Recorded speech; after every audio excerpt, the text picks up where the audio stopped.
Biz xorijda qurilish sohasida ishlaymiz. Bizga ish topib beradigan odam bor.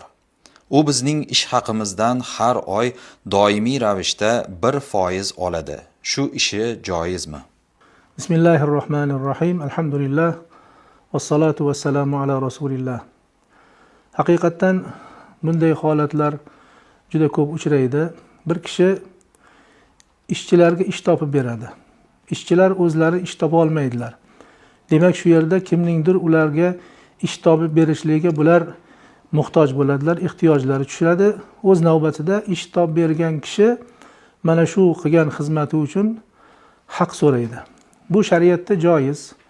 Ya'ni bir kishi xizmat qilyapti, o'sha ish so'ragan kishilarga ish topib beryapti, ularga munosib oylik va o'zlariga xos ishni topib beryapti va shuni evaziga ma'lum miqdorda ulardan manfaat so'rayapti. Faqatgina shu yerda bir martalik o'sha qilgan xizmati uchun haq olishlikka bu odam haqdor bo'ladi.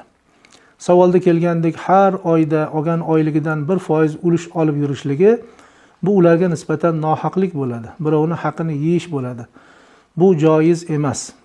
Agar shu ishchilar kelishilgan mablag'ni, ya'ni ish topib bergan kishiga aytilgan mablag'ni bir barakay bera olmasalar, oylik olgan vaqtlarida qisman bo'lib berishlari mumkin. Lekin o'sha bir martalik kelishilgan muayyan mablag' bo'lishi shart.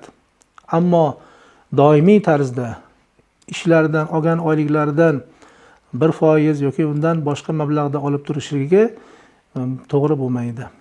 Allohu a'lam.